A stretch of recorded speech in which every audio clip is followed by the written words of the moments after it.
Vamos para o nosso próximo tema, então? Focar um pouquinho mais na área pública, né?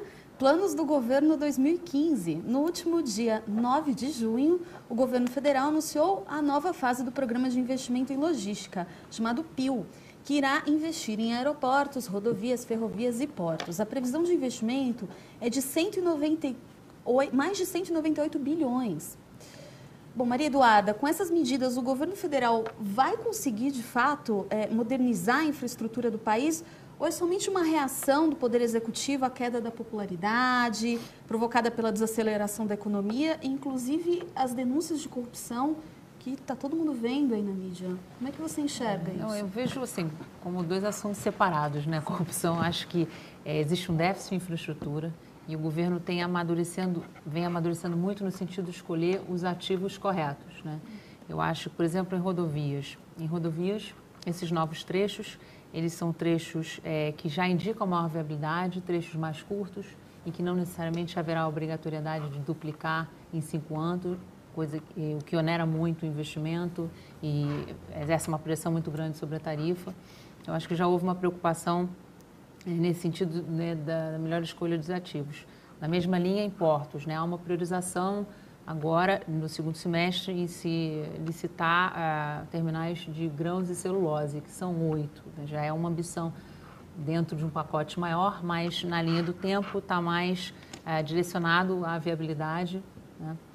Os aeroportos também podemos ter exemplos similares. Então, eu acho que o governo amadureceu na escolha desses ativos e existe, né, um mercado hoje que entraria nesses leilões. Alguém gostaria de complementar? Você acha que... Não, é o meu papel aqui, às vezes, é de trazer para o olhar do mercado, que é o olhar mais cruel, né, da relação custo-benefício. Você acha que, por parte da iniciativa privada, existe esse fôlego para tocar essas coisas que estão sendo colocadas? Porque nós temos aí uma quantidade de portos, de aeroportos, e de rodovias e de ferrovias. Não estou nem falando da ferrovia bioceânica. Essa eu acho que já nasceu, já foi, todo mundo já matou antes de nascer, né? Mas eu acho que, às vezes, essa lucidez que você está falando de escolha de ativos traz para a iniciativa privada coisas que são factíveis à luz da demanda existente e à luz da capacidade financeira dessa demanda pagar essa conta. E, às vezes, o governo se coloca numa posição de criar um negócio tão mega que depois cai num descrédito, porque a conta não fecha e a gente sabe que não existe investimento por parte do governo há 20 anos em infraestrutura. Querer recuperar 20 anos de ausência de investimento de governo na infraestrutura em operações de privatização ou de concessão, seja lá como for, onerar de tal ordem o privado numa escala que ele não tem fôlego para isso, né?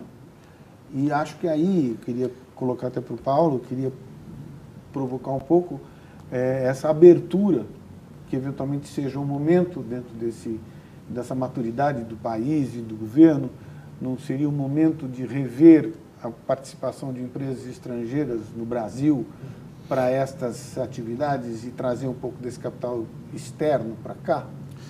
Eu acredito que sim, eu acho que o momento é totalmente propício para isso. A nossa legislação já permite a participação de empresas estrangeiras, não é nenhuma novidade. A questão era mais ou menos o cenário e o mercado que às vezes era mais difícil de penetrar. Agora, realmente, há um momento que as empresas estrangeiras podem agora realmente analisar, e eu acho que a escolha dos ativos, como bem disse a Maria Eduarda, é uma escolha interessante e que chama atenção. Alguns dos projetos ainda não estão detalhados, né? Eles precisam, os aeroportos, por exemplo, eles vão ser objeto de uma PMI, né? Então, aí eu acho que aí vai permitir que a própria iniciativa privada contribua de uma forma decisiva para que esses projetos fiquem de pé e tenha realmente um leilão de sucesso.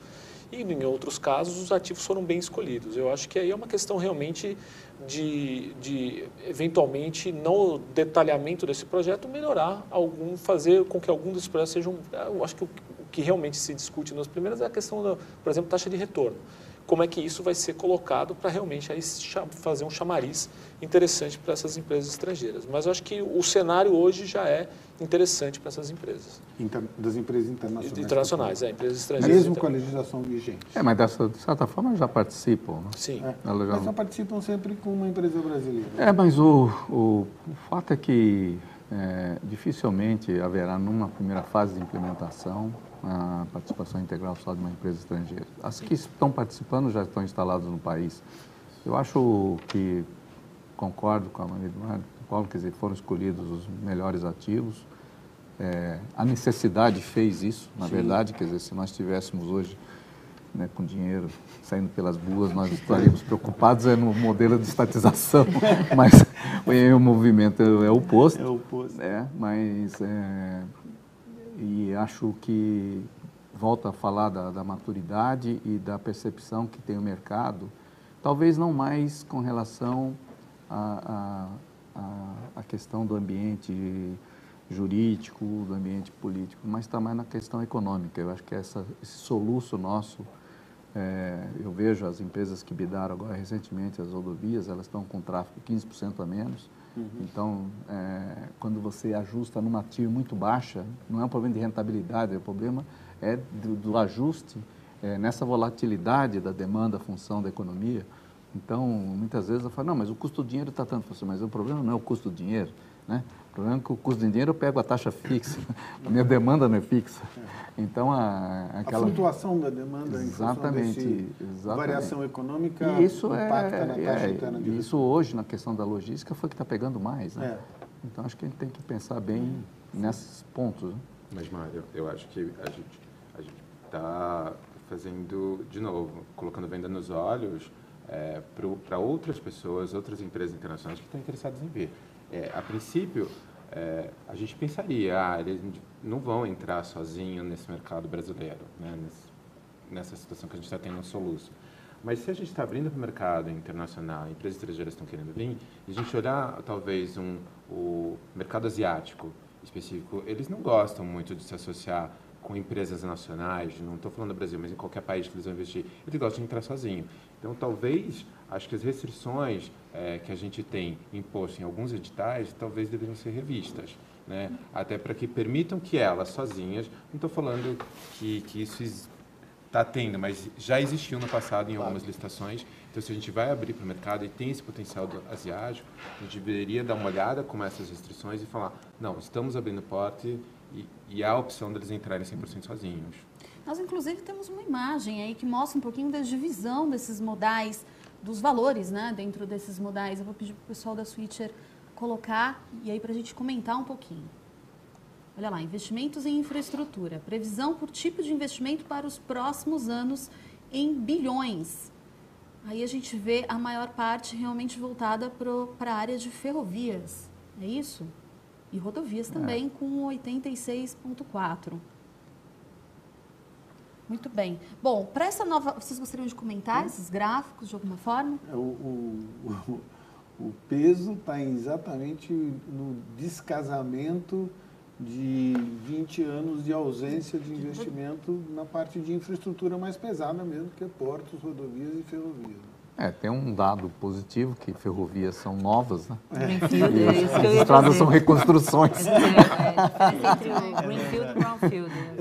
Certamente é tudo que nós perdemos nesse tempo todo, só reconstruir o que nós fizemos. Né?